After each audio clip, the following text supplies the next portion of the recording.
Welcome everyone to another episode of the STEM Broker podcast.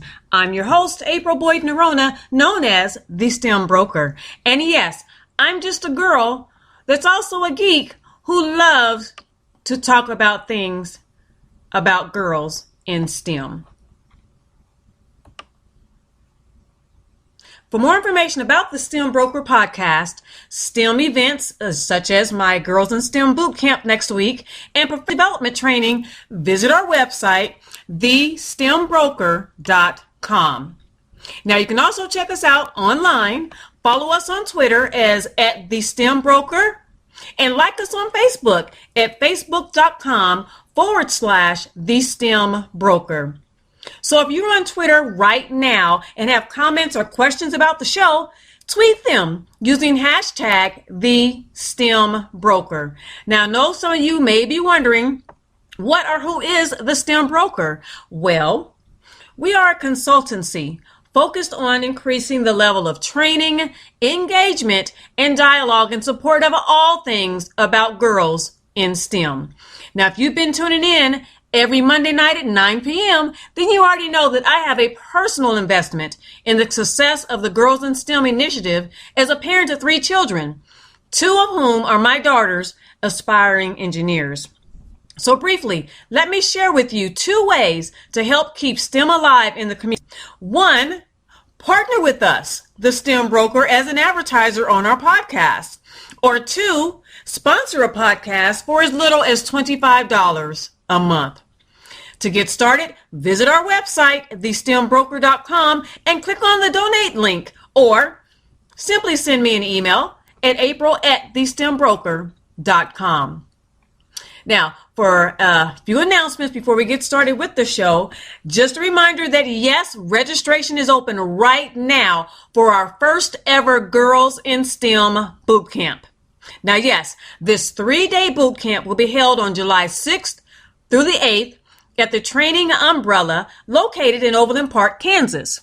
Now, to register, go to our website, thestembroker.com, and click on the boot camp link right there on our homepage to get started. And remember, we offer training for adults too. And so, are you a teacher who wants to keep STEM alive or at least introduce STEM to your students? We got a class on how to do that. Well, maybe you're a recent or soon-to-be graduate about to test the STEM waters and you kind of need some career guidance. We can coach you on how to get your foot in the door. Or are you an HR professional or an IT recruiter? You're responsible for not only recruiting and hiring a dynamic team, but also maintaining and retaining a diverse IT staff. Yep. We offer customized training for that too. So for more information, visit our website, you know where, thestembroker.com, or email me at april@thestembroker to get started. Now remember, we can bring the training to you. Or do you know of a new startup or a socially responsible corporation that will be a cool site to host a Girls in STEM boot camp or professional development training? Then share this podcast with them and encourage them to contact me for more details. Now, last week I shared my top 4 reasons why girls should pursue a STEM career. So, things happen. If you missed the show, never fear. It's available on our podcast archives page. So go to our website, thestembroker.com, and simply click on the podcast page for a direct link to last week's or any of our previous The STEM Broker shows. So let's get right to the show. Now, for today's topic, I'd like to share, I think I'm kind of on this kick of the top 5 or top 10. I kind of like it. Now I see what David Letterman and why he got so excited about it. But for today's topic, I'd like to share my top 5 STEM side gigs to hack into with little to no experience. Okay? 5 surefire, true and testified ways to enter the STEM build a resume for a STEM career that you can hack into with little or no experience. How do I know? I have either done each of these jobs or I currently am in one of the 5 jobs that I'm going to talk about today. So let me first say that these top 5 side gigs or side hustles, whatever you want to call it, they're compiled from my personal experiences. And I've always kind of had a natural talent for sniffing out legitimate online jobs or just being blessed to thrive in a new career by way of a non-traditional route. I've either been formally employed or am currently working as one of the following cool STEM part-time jobs. So I've held down 2 or more at the same time. And some were contracted positions, while others were straight freelance with as much flexibility as I needed, especially when I was a new mom or a military spouse. Now, oddly enough, for some of these jobs, they were cool STEM jobs even before the term STEM was coined.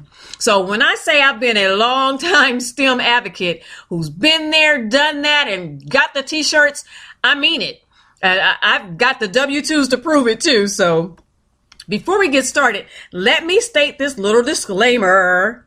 The mention of a job or a company does not constitute endorsement or imply guaranteed success or employment at mentioned entity or business. The following 5 suggestions are just that. Suggestions for educational purposes only. Okay, now with all that legal mumbo jumbo out of the way, let me start with, I'll say the oldest STEM job at number 5 and kind of lead up to the most current cool STEM job, which will be number 1. So I'll give you a minute. Get your pens and paper ready to jot down the STEM Broker's top 5 STEM side hustles to hack into with little to no experience. Guys ready? Okay, so number 5 on my list of the top 5 STEM side gigs to hack into with little to no experience is an online test scorer. Yes, you heard me correctly. I used to score tests online. The year was 2001. My family was transferred and stationed at Fort Hood, Texas. Now, at that time, I was a new mom, and we decided I would be a stay-at-home mom for a while to raise our 2 daughters. But, being the driven entrepreneurial woman that I was, armed with my bachelor's degree in business administration, and at that time I had 9 hours of a master's degree in corporate communications. So I was diligent in my search to find an online job that was first and foremost legitimate. Okay. And then second, flexible enough for me to work in between raising my 2 young children and fulfilling the sometimes erratic duties of a military spouse.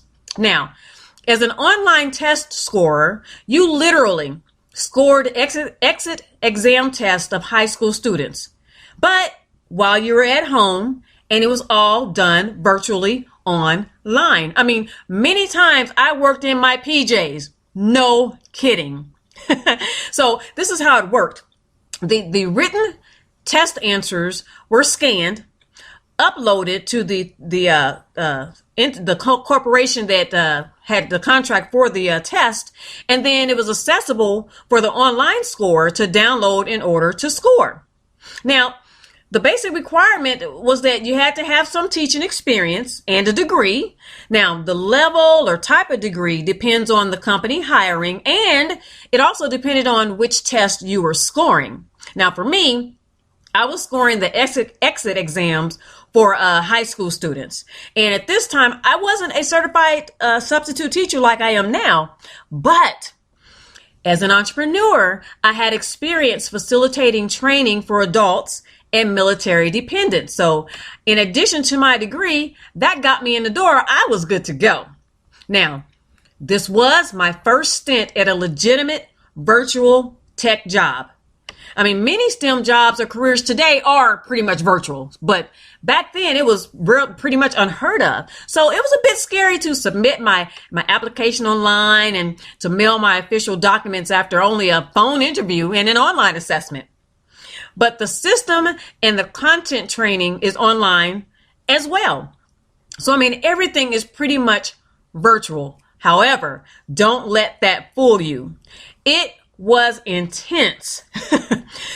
with seriously strict guidelines and benchmarks to monitor the scorer's activity. I mean, even to the point, and I remember one time that it appeared as though I was slowing down, like maybe falling asleep or walked away or watching TV. Okay, I'm not going to say what I was doing, but anyway, you never know when they're monitoring your activity. So at this time, whoever was monitoring my activity, they remoted in and they logged me out. And they just kind of wrote a little note that asked me to, log out. We've noticed that your activity is slowing down, take a break, and then to come back to the session at a later date. Now, that freaked me out. Anytime an IT person remotes in, it's weird, right? But, it may seem that being an online scorer sitting in your PJs is simple, but I mean, they have it on mark. Now, all in all, yeah, I loved being an online test scorer. It afforded me a nice check every 2 weeks, and the pay started at around $11 an hour, and this was almost 10 years ago. And I had the total freedom to select a set schedule, and they usually were in a 4-hour block of time, and they were available open 7 days a week. Now, the worst part, if there was one, was that as the round of tests were almost done being scored, we were offered, we couldn't just automatically select, but we were offered assignments, but it was according to our availability and our accuracy of our scoring volume. So by accurate, I mean how much in alignment you scored tests based on their internal benchmarks. So in comparison to today's jobs, this was, I would say, kind of like early stages of UI or UX, the user interface and user experience, and a combination of the interaction design for the end user. So when I lucked upon that opportunity, I jumped at it. I was an online test scorer for, I think, almost 2 years. And it was one of the benchmarks of how I entered into a STEM career, even before it was cool to be in STEM. Now, number 4 on today's The STEM Brokers list of the top 5 STEM side gigs to hack into with little to no experience is ding, ding, ding, ding, ding, a podcaster or blogger. Hello. Now, my first stint was in 2008. And I was nearly final in my divorce, and I was wrestling with the new lifestyle as a single parent of 3 children. So I thought to myself, surely I'm not the first, nor will I be the last single mom to endure this time and adjustment of my life. So I took to the web to search for an online community that shared my same sentiment. Only to my surprise, there wasn't an online outlet as of yet. Well, once again, my entrepreneurial spirit kicked in and I launched my first blogging experience or stint called singleparentliving.com.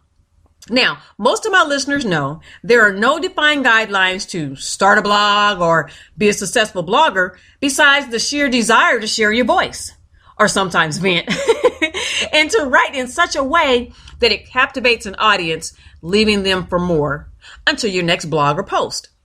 And if you are blessed with great writing skills, then you basically got it all down. Now, later, I upped the ante and turned my blogging skills into an online show as a podcaster. Now, the STEM Broker podcast, yes, is my second self-produced podcast. So somewhere in between blogging and being a podcaster, I also wrote a book about my single parent experiences, or about my experiences as a whole. But this is where the money comes in, where you can tie in the blogging and podcasting to actually writing about it. And then, of course, all the financial gurus tell us having more than one stream of income is invaluable to your financial security, especially as a freelancer such as myself. Now, of course, in addition to sponsorship,